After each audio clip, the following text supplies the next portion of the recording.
இது மகிமை நேரம். கர்த்தராகிய இயேசு கிறிஸ்துவின் நாமத்தினாலே மகிமை நேரம் நிகழ்ச்சியின் மூலமாக மறுபடியும் உங்கள் யாவரையும் சந்திப்பதிலே நான் மகிழ்ச்சி அடைகிறேன்.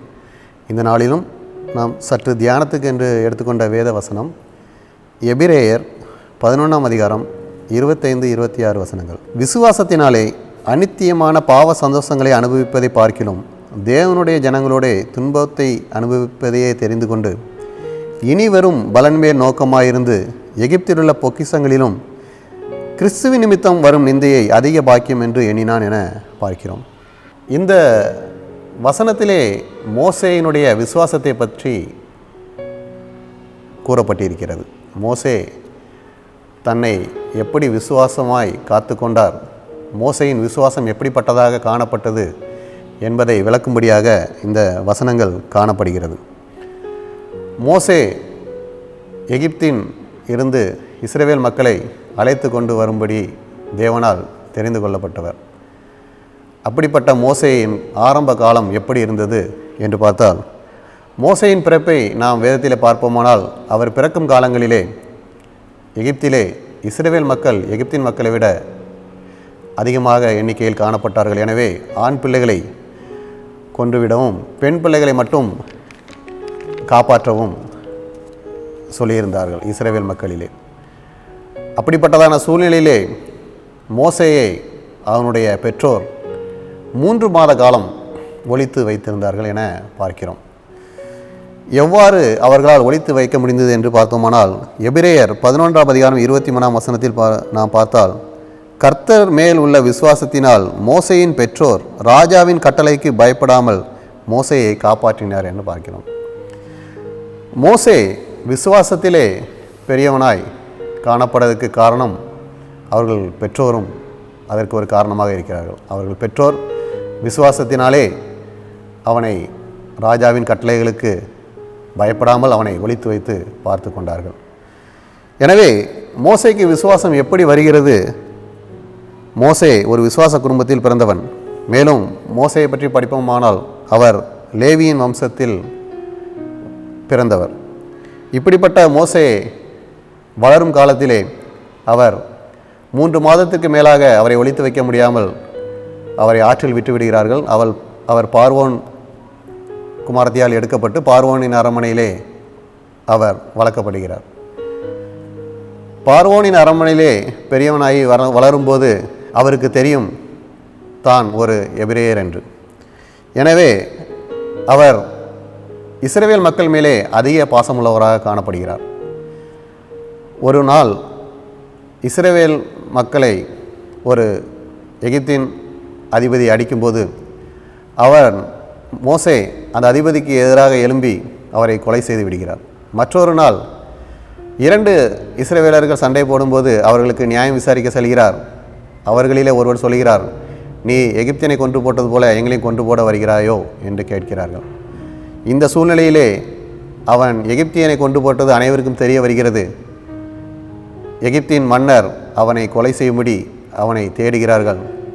எனவே மோசே எகிப்தை விட்டு கடந்து போகிறார். அப்பொழுது அவருக்கு வயது 40.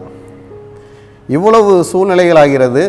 இதிலே மோசே விசுவாசத்தில் மிகவும் பெரியவராக காணப்படவில்லை. அவர் மீதியான் தேசத்திலே குடியிருக்கிறார். அவருக்கு திருமணமாகிறது. 40 ஆண்டுகள் இருக்கிறார். இங்கே எகிப்திலே மக்கள் மிகவும் கஷ்டப்படுகிறார்கள். மக்கள் கர்த்தரை நோக்கி முறையிடுகிறார்கள். தேவன் அவர்களை எகிப்தின் அடிமைத்தனத்திலிருந்து விலக்கி கானான் தேசத்திற்கு கொண்டு செல்ல வேண்டும் என விரும்புகிறார். அப்படி கொண்டு செல்வதற்கு மோசேயை தேர்ந்தெடுக்கிறார்.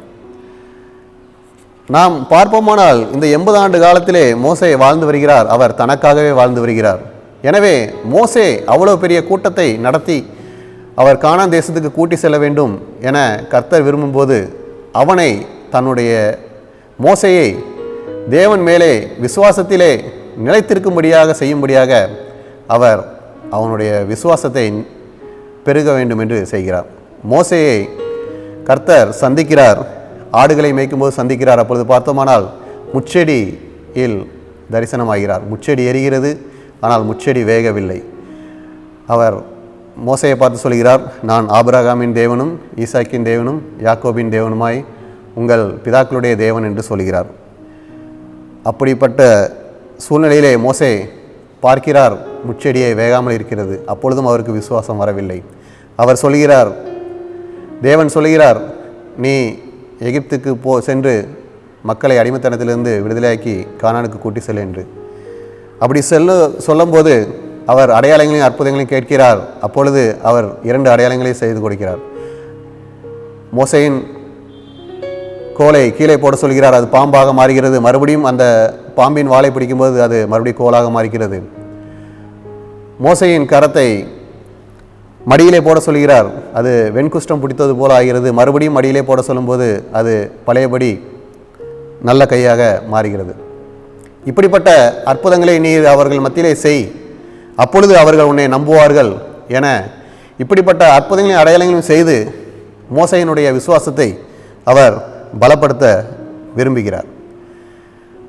ஆனால் மோசை என்ன சொல்கிறார் பாருங்கள், நான் திக்குவாயும் மந்த நாவும் உள்ளவன் என்றும் நான் எப்படி பார்வோனிடம் பேசுவேன் என்றும். கடைசியாக அவர் கூறுகிறார், நீர் அனுப்ப சித்தமாக இருக்கிற யாரையாகிலும் அனுப்பும் என்று கடைசியாக கூறும்போது கர்த்தர் கோபப்படுகிறார். மோசைக்கு ஒரே பயம், தாம் ஒருவரை கொலை செய்திருக்கிறோம், நாம் அங்கே சென்றால் நம்மை கொண்டு விடுவார்கள், இஸ்ரவேல் மக்கள் எல்லாருக்கும் தெரியும், அவர்கள் நம்மை ஏற்றுக்கொள்ள மாட்டார்கள் என்று. அதனால தான் சொல்கிறார், அவர் திக்குவாயும் மந்தனாவும் உள்ளவர் என்று. ஆனால் மோசே திக்குவாயும் மந்தனாவும் உள்ளவரா என்றால் இல்லை. அப்போஸ்தலர் 7ஆம் அதிகாரம் 22ஆம் வசனத்தில் நாம் வாசிப்போமானால், மோசே எகிப்தியருடைய சகல சாஸ்திரங்களிலும் கற்பிக்கப்பட்டு வாக்கிலும் செய்கையிலும் வல்லவனானான் என பார்க்கிறோம். வாக்கிலும் வல்லமையிலும் செய்கையிலும் வல்லவனானான். அப்படி என்றால் அவர் திக்குவாயோ எதுவுமே இருப்பதாக இல்லை. எனவே அவருக்கு போக பயம். எனவேதான் கடைசியாக அவர் மோசே சொல்லும்போது யாரையாவது அனுப்ப சித்தமாக இருப்பவர்களை அனுப்பும் என்று சொல்லும்போது கர்த்தர் கோபப்படுகிறார். மறுபடியும் அவருடைய விசுவாசத்திற்காக அவருக்கு இன்னொரு காரியத்தை செய்கிறார். ஆரோனை அவருக்கு துணையாக அனுப்புகிறார். மேலும் கர்த்தர் அவனுக்கு வாக்கு கொடுக்கிறார், நான் உன்னோடே வருகிறேன் என வாக்கு கொடுக்கிறார். எனவே இப்பொழுது தான் மோசேக்கு விசுவாசம் வருகிறது. இவ்வளவுப்பட்ட அற்புதங்களையும் அடையாளங்களையும் செய்து கர்த்தர் மோசையோடே வரேன் என்று சொன்ன பிறகுதான் மோசே விசுவாசத்திலே திளைக்கிறார். இப்படிப்பட்ட சூழ்நிலையில தான் நாமளும் காணப்படுவோம். பல சூழ்நிலையில் நாம் எதை நம்புவது, எப்படி நம்புவது, நாம் ஒவ்வொரு நாளும் வீழ்ந்து கொண்டே இருப்போம். கர்த்தர் நம்மள்கிட்ட சொல்லிக்கொண்டே இருப்பார், உன்னுடைய அழைப்பு இது, உன்னுடைய செய்கை இது, நீ வா, என்னிடத்திலே வா, நீ என்னிடத்திலே வேண்டிக்கொள், நான் உனக்கு செய்வேன் என்று சொல்வார். ஆனாலும் நாம் அதை விசுவாசிக்க மாட்டோம். நாம் விசுவாசிக்கும்படியான சூழ்நிலைகளை கர்த்தர் நம்ம இடத்திலே கொண்டு வருவார். பல சூழ்நிலைகளில் நமக்கு அற்புதங்கள் அடையாளம் நம் கண் முன்னாலே நடக்கும். அதை நாம் புரிந்து கொள்ளாத அளவுக்கு நாம் பயப்படுகிறோம். கர்த்தர் நம்மை அப்படிப்பட்டான விசுவாசத்துக்குள்ள வரும்படியாக தான் நமக்கு பழைய காரியங்களை நமக்காக தந்திருக்கிறார். எனவே ஒவ்வொரு காரியத்தையும் நாம் சிந்தித்து பார்த்து நம்முடைய அழைப்பை நாம் உணர்ந்து நாம் கர்த்தரை விசுவாசத்தோடு ஏற்றுக்கொள்ள வேண்டும் என கர்த்தர் விரும்புகிறார். பாருங்கள், விசுவாசத்தோடு மோசே செல்கிறார். கர்த்தர் கொடுத்த அந்த அற்புதங்களின் அடையாளங்களையும் மக்கள் மத்தியிலே செய்கிறார். அவர் பார்வோனுக்கோ இஸ்ரவேல் மக்களுக்கோ யாருக்கும் பயப்படவில்லை. பார்வோனை துணிந்து அவரை சென்று பார்க்கிறார். அவரிடத்திலே கர்த்தருடைய எல்லா அற்புதங்களையும் அடையாளங்களையும் செய்கிறார். எகிப்திலே பல வாதைகளை கர்த்தர் தேவன் மூலமாக அவர் நிறைவேற்றுகிறார். பாருங்கள், எகிப்தியருடைய மன்னர் இஸ்ரவேல் மக்களை துரத்தி விடும் அளவுக்கு வல்லமையாக மோசே பயன்படுத்தப்படுகிறார். அவருடைய விசுவாசம் அவ்வளவா இருந்தது என பார்க்கிறோம். அப்பொழுது பார்த்தீங்கன்னா இஸ்ரவேல் மக்கள் எகிப்திலிருந்து புறப்படும் போது இஸ்ரவேலர்கள் வெள்ளிகள், தங்கங்கள் மற்றும் வஸ்திரங்களை இஸ்ரவேல் மக்களுக்கு எகிப்தியர் கொடுத்து அவர்களை அனுப்புகிறார்கள். எகிப்தியரை கொள்ளையிட்டார்கள் என பார்க்கிறோம். எவ்வளவு பெரிய ரட்சிப்பை பெறுவதற்காக மோசையை விசுவாசத்தில் வல்லவராக மாற்றியிருக்கிறார் என பார்க்கிறோம். இஸ்ரவேல் மக்கள் விடுதலை அடைகிறார்கள். கானான் தேசத்திற்கு மோசையை கூட்டி செல்கிறார். வழிகள் எல்லாவற்றையும் தேவன் கூடவே இருக்கிறார். எனவே இப்படிப்பட்டதான விசுவாச சூழ்நிலைகளை, விசுவாசத்தை நாம் பெற்றுக்கொள்ள கர்த்தர் நம்மையும் நடத்துவார். நம்முடைய விசுவாசத்தை நாம் பெருக்கிக் கொள்ள கர்த்தர் நமக்கு நல்ல கால சூழ்நிலை ஏற்படுத்தி தருவார். நாம் விசுவாசத்திலே பெருக செய்வார். நம்முடைய அழைப்பை கர்த்தர் உணர்த்தும் போது கர்த்தருடைய அழைப்பை ஏற்றுக்கொண்டு விசுவாசத்திலே தரித்திருந்து அவருக்கென்று இருக்கும்போது பல அற்புதமான அதிசயமான காரியங்களை நம் மூலமாக நிறைவேற்றுவார் என்பதிலே சந்தேகமே இல்லை. விசுவாசத்திலே தரித்திருப்போம். கர்த்தரால் நாம் பெரிய காரியங்களை செய்வோம். ஜெபம். கர்த்தாவே, இந்த நாளிலும் மோசேயின் விசுவாசத்தை பற்றி நாங்கள் தியானித்தோம். மோசேயை எவ்வாறு விசுவாசத்தில் நீர் வர்த்திக்க செய்தீர், அதுபோல நாங்களும் விசுவாசத்திலே ஒவ்வொரு நாளும் பலப்பட கிருபை செய்யுங்க. எங்கள் அழைப்பு என்ன என்பதை நாங்கள் உணர்ந்து கொண்டு உண்மையில் விசுவாசமாக இருந்து எங்கள் அழைப்பை புரிந்து மற்றவர்களுக்கு சாட்சியாக ஜீவிக்க கிருபை செய்யுங்க. இயேசு கிறிஸ்துவின் மூலம் ஜெபிக்கிறோம் நல்ல பிதாவே, ஆமீன்.